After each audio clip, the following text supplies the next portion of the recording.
Okay, ready, guys? Audition them. There's a lot of pressure here.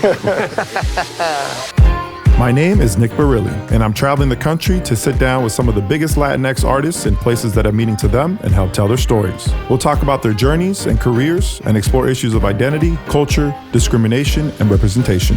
This is SEEN.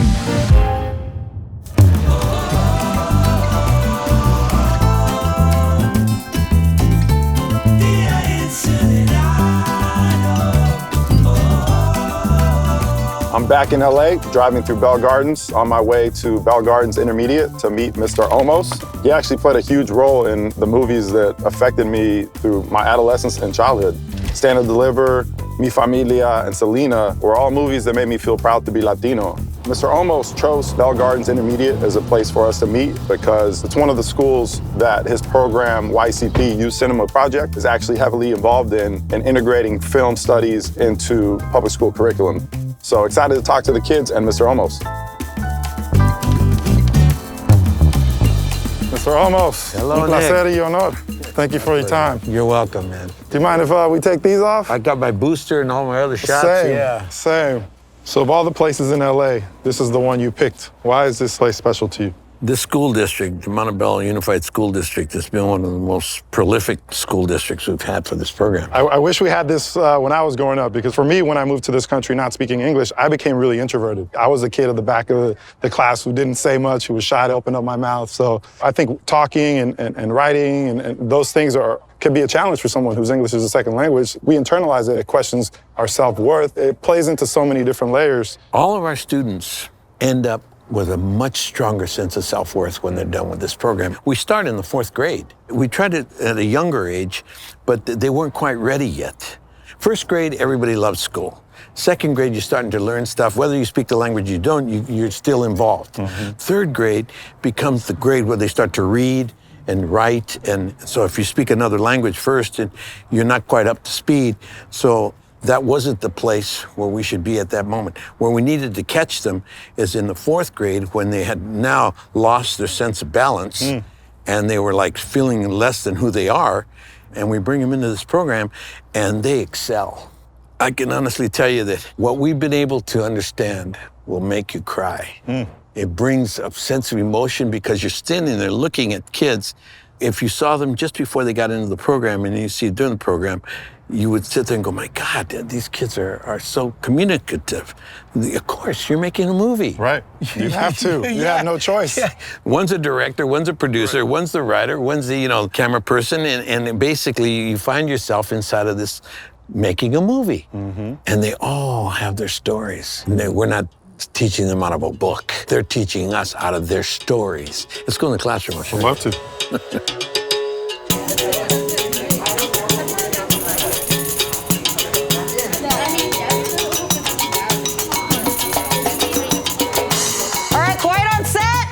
All right, so we're wrapping up our auditions. How does everybody feel? You're good? Okay. So, hi, Mr. Olmos. How are you? Hey, how are you guys? ¿Cómo están todos? It's good to see you. Good to see you. We're working on our auditions for our films this year. Yeah, if their names crossed off, they've already auditioned. How did they do? You guys answer. Did they do good?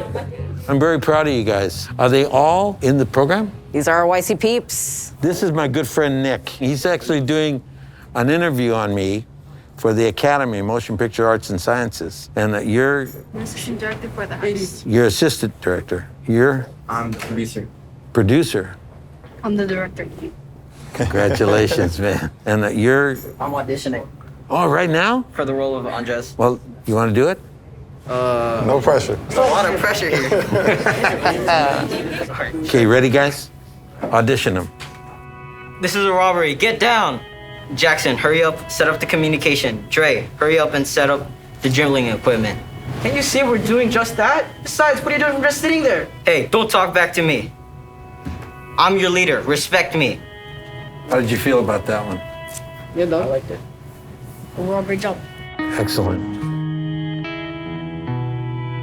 And you're auditioning right now? Yes. Let me hear it. Good morning, Jamie. Fatima, you seem really excited for class today.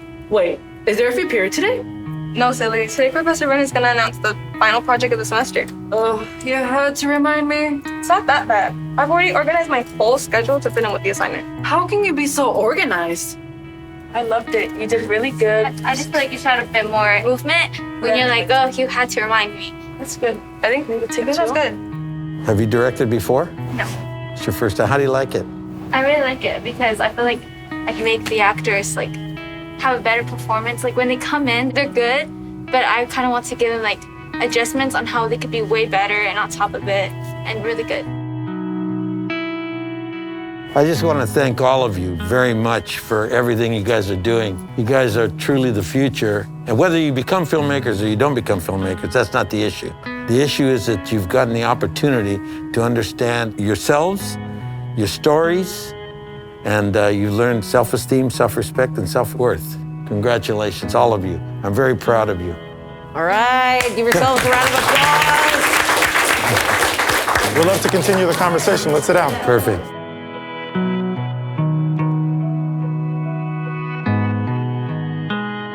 Wow, those kids being able to recite lines in front of cameras, that was pretty amazing. How does it feel to see the generation start that young into the craft that you've mastered all these decades? This is a dream. You don't quite get it until you really experience the differences, and these kids have become whole. They're able to look at you and to talk with you. Mm-hmm. They have confidence, self-esteem, self-respect, and they've only been doing it for like 6 months. A long way really quickly. I always like to start interviews kind of like the intro sequence of a movie. Like when that pan shot comes into your childhood home, what are we seeing? What are we hearing? What are we smelling? Wow.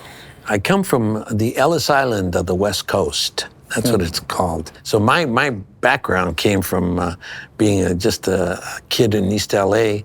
playing in there was no grass or anything. It was just dirt lots, and it was beautiful. There was a lot of love, but it was not any kind of affluent living whatsoever. How did growing up in East L.A. shape you? Well, it gave me a sense of balance of who I was because we were, a multitude of cultures. So we had indigenous people living right to my right hand. As I come out my front door, there was a house with Apache Indians. To the left, there was a family of the Martinezes. They were Mexican-American. Right across the street was a Japanese family. They all had kids, and all of us played together. And what happened by coming from there, I was exposed to the clarity of culture. Mm-hmm. And I didn't know anything about any kind of cultural differences, discrimination, or any kind of prejudicisms at all. So we were exposed to religions, we were exposed to cultures, and I thought that that's how the whole world was. Mm-hmm. Until I left, I crossed the LA River over the First Street Bridge, and I saw that there was still Africans, but they were in one corner. Indigenous people were not even, you couldn't find them. And then the Asian community was stuck in another corner. The Latino community was in Pacoima in the valley, and the Caucasian community was on the west side. And it was quite interesting. Your first love was actually baseball. You were a catcher, you caught Sandy Koufax. We shared something. My knees still hurt from when I used to catch in Eddie Roebuck was the guy that I really worked with the most during that period of time. Sandy pitched too, but we were playing the California Sun League. And I played every day, 7 days a week. I learned the whole understanding of you had to spend 10,000 hours. To master. You would just be all that you could be. It didn't make you better than anybody else. Right. It just made you whole. That discipline, to do the things you love to do when you don't feel like doing them, came to light. And I was 4 or 5 years old when I stumbled onto this. And so by the time I was 11, 12, I was playing really strongly, and I was catching. And like you, my knees, oh boy. We used to do double headers and sometimes triple headers. So I was playing 21 innings a day. It was single A ball, getting ready to go into double A and triple A and getting picked up by the majors. That's part of the Dodger system, right? Yes, yeah. That was one of them. So you're on your way to become a professional baseball player, right? You're in the Dodger system. You're 13. You get your discipline from baseball. Then you're like, at some point, you're like, I want to be in a rock band. What was that moment like? And how did your parents feel about that? That moment destroyed my father. I'll never forget it. He didn't quite get it, but how could he have gotten it? Everybody in the world told him that, he's a really natural. natural. It's just years and years of hard work make you a natural. You know? There was nothing natural about me playing baseball. There was nothing natural about me being a rock and roll singer. There was nothing natural about me being an actor.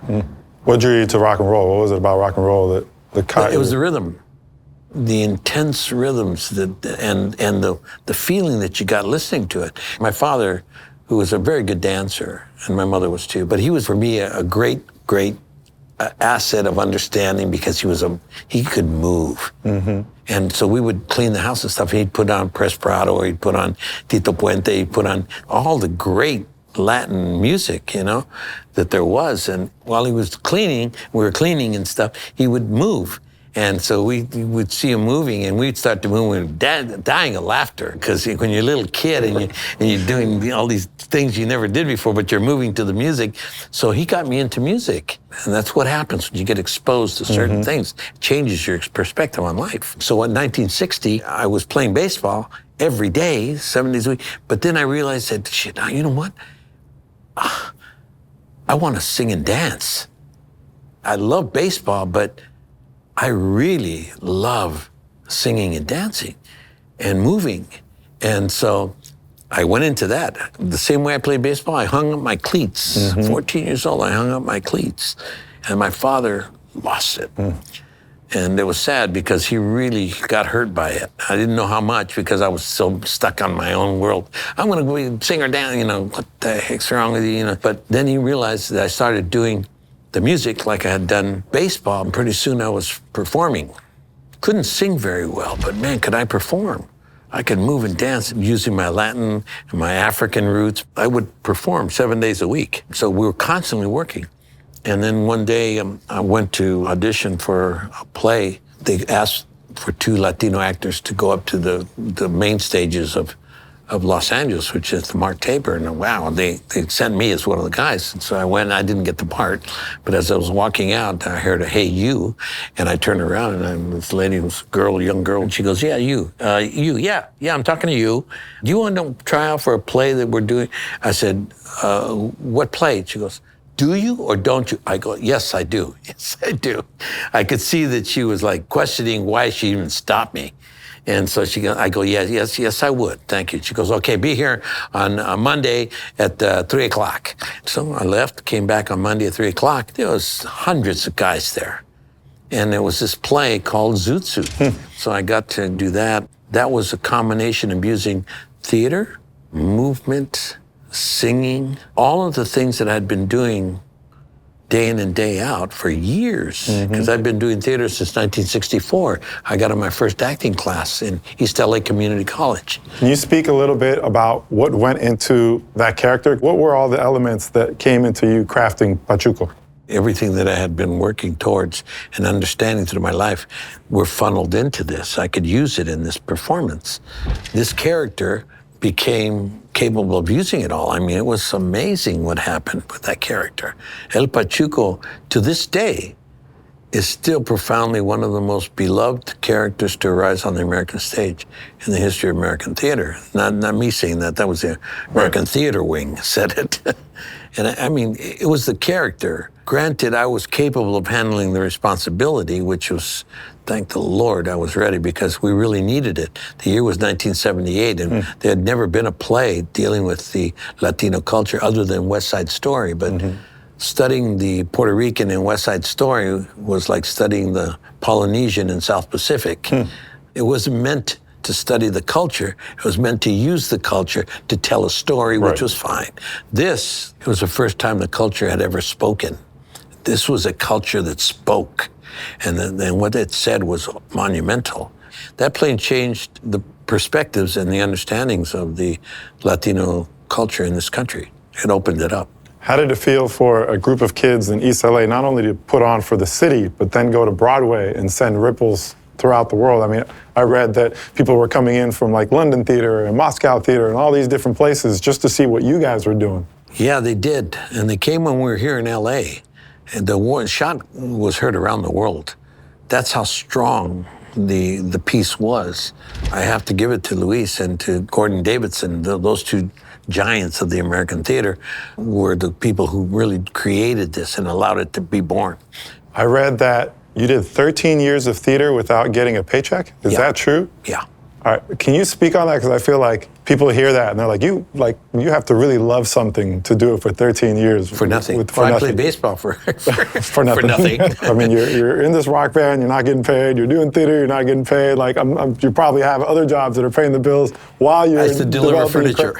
You delivering furniture? Yeah. I mean, that's how I supported myself for a long time too. I had a van from playing in rock and roll music. You know, between the situations of working on stage, I would deliver like 2 o'clock in the morning, 3 o'clock in the morning. I'd be delivering furniture from auctions. Wow. You So know? you're performing, and then at 2 o'clock you're going to deliver furniture. Yeah. Whew. From 2 to 7. That's dedication. I feel like one of the most empowering things of your career is that you found a way to make all the characters you played your own. How were you able to accomplish that? Since El Pachuco, I've had creative control of my characters. And no one argues. No one says, you know, Eddie, no. I could have never worked with Alfred Hitchcock. He didn't need anybody else to add to his movies. Okay, I get it. That's perfect. Go for it. Just don't call me, because I might think of something that might enhance your story. And that's all I do. I mean, there's some times when I never change a dot, a period, nothing. You know, I do exactly what's on the page because it's perfectly done. And then sometimes I'll augment it and move it to another level, and they're very grateful. Take me to Stand and Deliver. Tell me a little bit about how that came to be made, because I heard that it took 5 years for that to happen. Yeah. You guys filmed it independently, is that correct? Yes, we did. Anyone who sees it, it's such a powerful story, but when you pitched it to Hollywood, what were they telling you in terms of why they couldn't finance it? Well, basically, the one line that they'd really just like hit us like a ton of bricks. So we would go like to NBC or CBS, something, and NBC said, you know, well, the day that you want to do this story, which is a wonderful story, don't get me wrong, and they said, you know, they'll play Terminator on the same night that we're playing Stand and Deliver. What do you think people are going to watch? And I said, Stand and Deliver. It's a better story. And they chuckled and they let us leave the room. No, we got our money funding from the public broadcasting, PBS, and the American Playhouse, which started the seed money. It cost us about $1.2 million to do the movie. Wow. So we got $10,000 from this person, $15,000 from this person, $200,000 from this person. You know, different people gave us to make up for the $1.2 million that we needed to make the movie. We captured lightning in a bottle. And I'm very grateful because that movie has helped so many people. I saw it recently and it definitely stands the test of time. What do you think it is about the movie that can resonate from generation to generation? I think it's the story. The story itself, the truth of the story itself is powerful. 100 years from today, that movie will be seen and understood and be appreciated. All we wanted to do was just document the behavior of this man. And we did it, and I was very fortunate I was able to do it. Edward James Olmos for Stand and Deliver. You did not have Spanish surnames and come from barrio schools, you know that. There's something going on here that nobody is talking about, and you know what it is. I know well how to spell discrimination. I thought this was over a long time ago.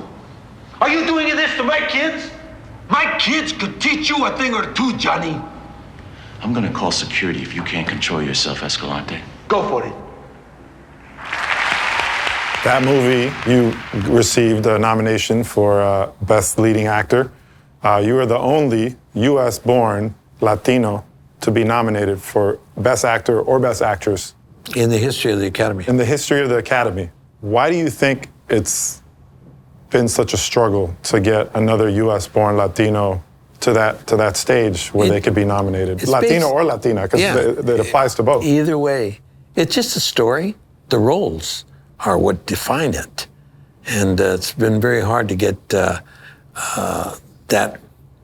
opportunity. Like, for instance, Argo, a beautiful movie, best movie of the year when it came out, got all kinds of accolades for Ben Affleck and everything, but it didn't win him the Academy Award.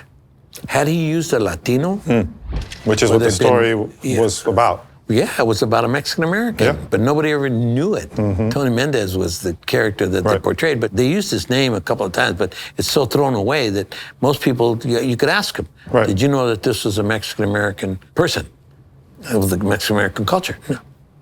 No. You've been a strong advocate for representation for a long time.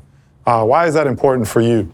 To me, trying to understand your life and your culture and your heritage and the roots that make you the tree that you are or the human being that you are, sharing it so that others can understand it makes everybody stronger.